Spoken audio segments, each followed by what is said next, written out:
Au niveau de la sphère réelle de l'économie,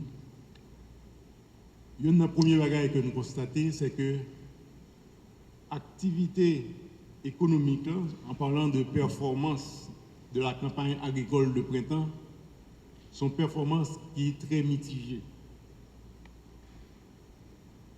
Et en plus de ça, nous avons une dégradation de climat sécuritaire là. Et dégradation de climat sécuritaire là, performance agricole nous qui mitigée, prix au cap monté sur le marché international, fait que nous avons une accentuation de pression inflationniste.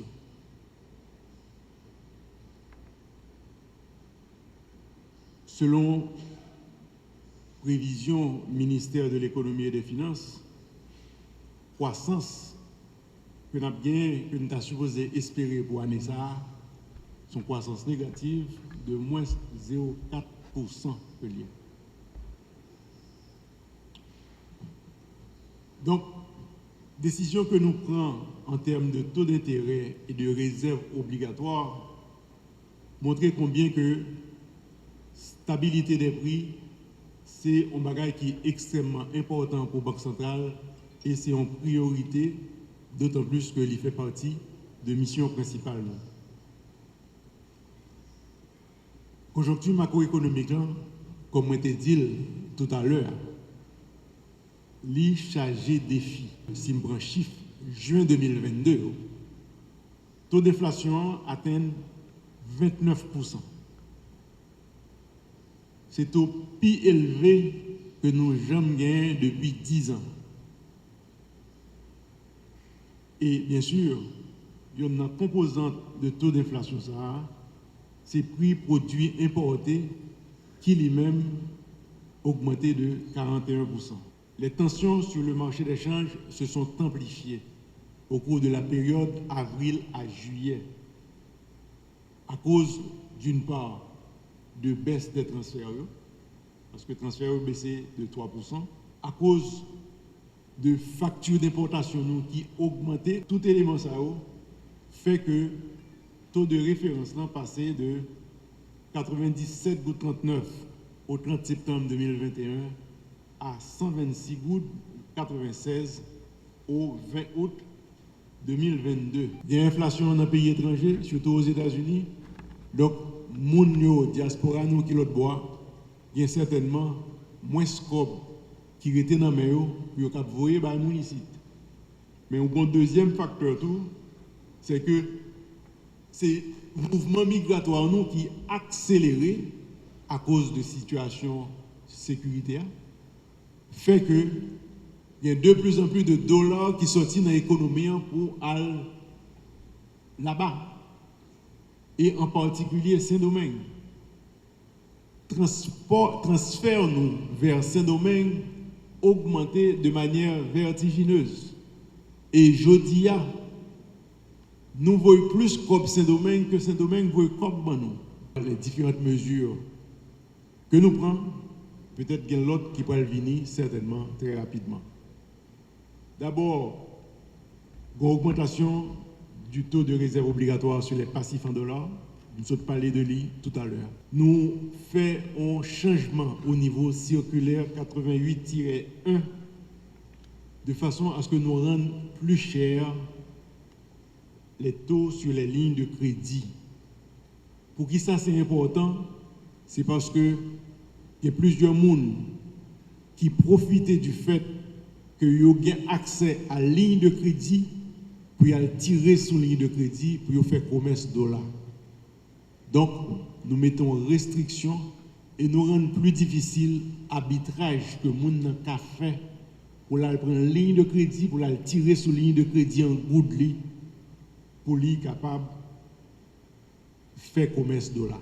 Nous dit le tout, nous reviser à la hausse les taux directeurs dans un souci d'assécher la liquidité, de diminuer la capacité d'arbitrage des banques pour ne pas acheter dollars avec liquidité que vous venez disponible. Nous augmenter tout directeur tout de façon comme réponse à l'inflation.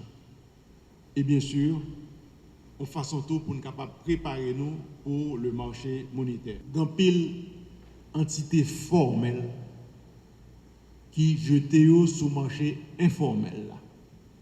Tant du côté de vente de dollars, tant du côté d'achat de dollars. Et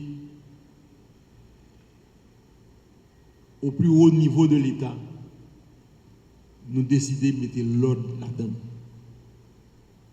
Et c'est pour raison ça, nous allons voir qu'il y a des communiqués qui sont sortis du ministère du Commerce, qu'il y a des communiqués qui sont sortis du ministère de la Planification, de façon à ce que l'ordre soit rétabli et que le change se fasse beaucoup plus dans le secteur, dans le segment formel du marché que dans le segment informel du marché. C'est pour raison ça que Banque centrale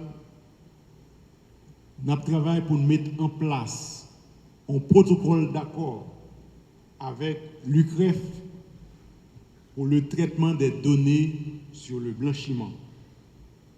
Travail ça, n'a fait pour nous capable renforcer capacité UCREF au niveau analyse, au niveau traitement de données.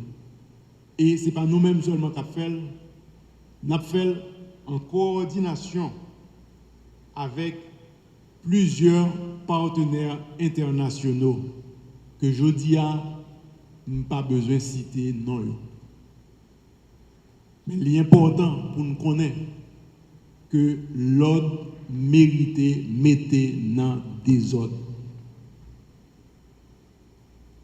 Et partenariat ça va permettre que nous supporter UCREF dans le rôle que je peux jouer pour transparence, dans la lutte contre le blanchiment d'argent et le financement du terrorisme. Un élément fondamental qui fait un pile discussion.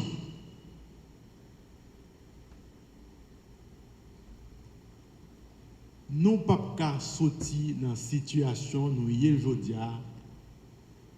Si nous voulons stabiliser le changement, il y a un fondamental là-dedans. Il faut que nous allions vers le respect de l'affichage des prix en gouttes. Dans une discussion qui est toujours faite sur ça, à savoir, il faut une stabilité avant que nous fassions affichage des prix en gouttes, ou bien est-ce qu'il faut faire affichage des prix en gouttes pour une stabilité? Parce que si nous ne pas faire affichage des prix en gouttes, ok, nous pouvons aller vers un malheur. Son malheur pendier que lié sur toute économie. Compte tenu du fait que nous comprenons en fait situation d'offre de dollars sur le marché, oui, Banque centrale a intervenu. Et Banque centrale paraît pour l'intervenu entre 100 et 150 millions de dollars d'ici la fin de l'exercice fiscal. Nous constatons que le marché informel là, vu poil de vini, enfin segment marché informel là, c'est lui qui détermine le taux. Donc c'est lui qui vient marché. Donc comme c'est lui qui vient marché, donc taux pas gagné une règle là-dedans. C'est-à-dire le mécanisme de marché, c'est-à-dire un prix déterminé par la rencontre de l'offre et de la demande. Mais ça n'a pas fait. Chaque monde décide, n'est-ce pas, qui taux et à bail transaction secteur par exemple. Mais parce que dollar dans le marché informel, donc qui ça a fait là en fait? On a diminué le poids marché informel là. Pour diminuer le poids marché informel là, voilà dans source là, côté dollar ça est sorti. Il est sorti dans transfert, il est sorti dans exportateur, il est sorti dans ONG et il est sorti peut-être dans les gens qui viennent directement, ce qu'on appelle les monnaies pocket. Monnaie pocket. Ok. Maintenant, nous dit, Banque centrale seule pas capable réellement corriger flux ça, c'est-à-dire retirer flux là sur le marché informel là et faire rentrer sur le marché formel là. Pour qui ça? Pour rentrer sur le marché formel là? Parce que nous régulons le marché formel là. Le marché formel là pas capable de décider, n'est-ce pas, mettre taux, j'en veux à droite à gauche. Non, il y a les mécanismes de marché doivent jouer sur le marché formel là. Ok. Donc, nous ne pouvons pas faire pour nous. Nous dit, ONG dépend du ministère de la Planification.